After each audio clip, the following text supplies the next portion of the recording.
Expectations అంటూ ఏం లేదు. నేను ఎక్కువ మూవీ చూడను కదా, ఏదో సాంగ్స్ వస్తుంటే వింటుంటాను అంతే. అంటే ఇప్పుడు పుష్ప 2 రిలీజ్ అయిన తర్వాత అల్లు అర్జున్ గారి రేంజ్ ప్రభాస్ రేంజ్ దగ్గరికి వెళ్ళే ఛాన్స్ ఉందంటారా? అంటే ఇప్పుడు ప్రభాస్ గారికి ఎంత రేంజ్ ఉందో రేపు పుష్ప 2 రిలీజ్ అయిన తర్వాత అల్లు అర్జున్ గారు కూడా అంతే ఉంటారు అంటారా? ఆల్ ఓవర్ ఇండియాలో, ఓవర్సీస్ లో, అమెరికా కానీ ఏ వరకు కలెక్ట్ చేయొచ్చు అంటారు మేడం? అంటే ఎంత వరకు కలెక్ట్ చేయొచ్చు అంటారు? నాకైతే తెలియదు ఎంతవరకు కరెక్ట్ చేస్తారా అనేది, నాకు తెలియదు అంతగా. నేను చూసేది నార్మల్ గా ఫోన్ లోనే చూస్తుంటాను, టీవీ కూడా ఎక్కువ చూడను.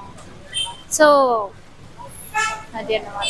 అంటే ఇప్పుడు బాహుబలి 2 చూసుకుంటే 2000 crores వచ్చేస్తాయి కదా, ఇప్పుడు దాన్ని బీట్ చేసే ఛాన్స్ ఈ పుష్ప 2 ఉందంటారా? ఏమోనండి, నాకైతే అంత ఐడియా లేదు, తెలీదు. టికెట్స్ రేట్స్ పెంచడంపై మీ అభిప్రాయం ఏంటి? చూడాల్సిన వాళ్ళు చూస్తారు, చూడని వాళ్ళు అంటే పేదవాళ్ళు అయితే చూడాలనుకుంటే వాళ్ళకు కొంచెం ఇబ్బంది అవుతుంది, కొంచెం తగ్గిస్తే బెటర్.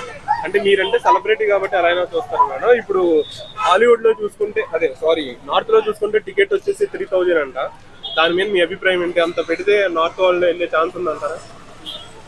అవుట్ ఆఫ్ కంట్రీ వాళ్ళు అయితే వెళ్ళే ఛాన్స్ ఉంటది, ఇండియన్స్ అయితే వెళ్ళే ఛాన్స్ లేదు ఎక్కువ. సాంగ్స్ ఎలా ఉన్నాయి మేడం? సాంగ్స్ అయితే బాగానే ఉన్నాయి, బెటర్. మీకు నచ్చిన సాంగ్ ఏంటి? నాకు నచ్చిన సాంగ్ అంటే ఏముండదు, ఏది కొత్తగా వస్తే అదే సాంగ్.